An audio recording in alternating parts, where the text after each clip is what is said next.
Assalamualaikum everyone, क्या हाल है आप लोगों के? And as promised, let me give you some tips and tricks on how to select your subjects for PMS. क्योंकि आप लोगों के बहुत सारे DMs आ रहे थे इंस्टा पे, तो आई couldn't respond to each and every one of you. I'm sorry about that क्योंकि बहुत ज़्यादा थे, it wasn't possible. तो एक जनरल सा मैं आपको एक क्राइटेरिया बता देती हूँ कि आपने क्या करना है. मैंने बहुत दफ़ा बताया भी है, लेकिन जस्ट एक दफ़ा फिर बता देती हूँ. सबसे पहले तो आपने ये देखना है, दो तीन चीज़ें देखनी है. सबसे पहले आपने ये देखना है कि आपका इंटरेस्ट किस चीज़ में है. आप साइंस में इंटरेस्ट रखते हैं, शौक से पढ़ते हैं, समझते हैं साइंस को, या आप आर्ट्स की तरफ इंटरेस्ट है, आप लिख सकते हैं, आप किसी भी टॉपिक पे आप उसका एनालिसिस कर सकते हैं. ज़रा आर्ट टाइप एक जो स्टूडेंट का अप्रोच होता है उस तरह का अपना अप्रोच देखें कि आपका किस तरफ है और आपके बैकग्राउंड क्या है. Background matters a lots. For instance, अगर आप इंजीनियर हैं तो you would go for physics maths. I would prefer कि you go for physics and maths because these are solid marks. और अगर आपका बेस अच्छा है, इसी तरह अगर आपने केमिस्ट्री पढ़ी है तो प्लीज़ गो फॉर केमिस्ट्री. अपना जो मेजर सब्जेक्ट है वो ना रखना मेरे मुताबिक it's a mistake because that is your speciality और वो आप अच्छा लिख सकते हो बाकियों से.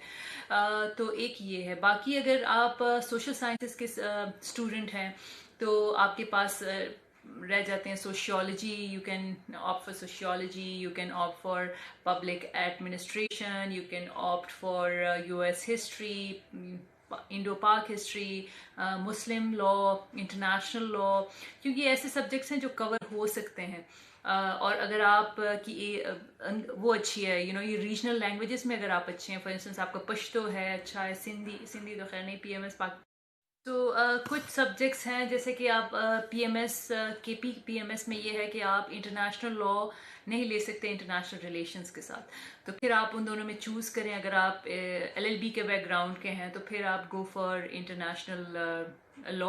और also if you are not very good at general analysis of things, for instance वो आपसे पूछ सकते हैं कि जी दुनिया में क्या हो रहा है, उसका आपने जनरल एक एनालिसिस देना है. उसमें अगर आप इतने अच्छे नहीं हैं और आप थोड़े से स्पेसिफिक फैक्ट्स के साथ ज़्यादा अच्छे हैं, उनको ज़्यादा अच्छा समझ लेते हैं, तो फिर आप इंटरनेशनल लॉ के लिए जाएं. लेकिन अगर आप अच्छे हैं एनालिसिस करने में, आपको समझ बूझ है इस चीज़ की कि जी दुनिया में क्या हो रहा है, उसके कॉन्सिक्वेंसेस क्या होंगे और ये सारा कुछ, तो फिर गो फॉर इंटरनेशनल रिलेशंस. इसी तरह इसी रूल को आप अप्लाई करें हर चीज़ में, हर सब्जेक्ट में, बिकॉज आप सब्जेक्ट के सिलेबस को देखें, आप उसके पास पेपर्स देखें, बिकॉज दिस इज़.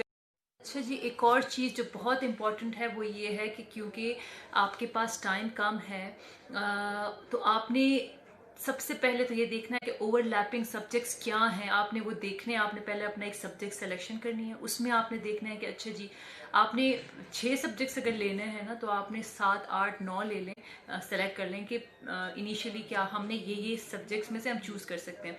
तो उन सब्जेक्ट्स में फिर आप उनके सिलेबस को देखें कि क्या मैं जो पॉलिटिकल साइंस ले रहा हूँ और मैं फिर बाद में कॉन्स्टिट्यूशनल लॉ ले रहा हूँ, तो क्या इनका आपस में ओवरलैप है. अगर मैं इंटरनेशनल लॉ ले रहा हूँ, यूएस हिस्ट्री ले रहा हूँ, तो क्या ओवरलैप है. इंटरनेशनल रिलेशंस और यूएस हिस्ट्री में क्या ओवरलैप है. इस तरह के मुख्तलिफ सब्जेक्ट्स हैं, तो उनको देखें कि क्या उनका ओवरलैप आ रहा है. अगर आ रहा है तो इट्स वेरी गुड, बिकॉज आपका एक टाइम पे 2 सब्जेक्ट्स आप कवर कर रहे होते हैं, क्योंकि आधा वही सिलेबस इधर भी होता है. So this is good. अच्छा, बाज़ लोग पूछते हैं कि जी मैं एग्रीकल्चर ले लूँ, मैं फॉरेस्ट्री ले लूँ. सो स्कोरिंग सब्जेक्ट्स में साइकोलॉजी स्कोरिंग है, जोग्राफ़ी है, जर्नलिज्म है, इंटरनेशनल लॉ है, इंटरनेशनल रिलेशंस भी है कुछ हद तक, और इस तरह के और कौन से सब्जेक्ट्स हैं, सोशियोलॉजी है. और ये जो साइंस के सब्जेक्ट्स हैं, फिज़िक्स और पश्तो, ये बहुत ज़्यादा स्कोरिंग है. सो इस तरह के देख लें आप. लेकिन अगेन, स्कोरिंग सब्जेक्ट्स का कोई हार्ड एंड फास्ट रूल नहीं है. किसी दिन किसी ईयर वो हो जाते हैं, हिट लिस्ट पे आते हैं, तो फिर वो नहीं होते स्कोरिंग.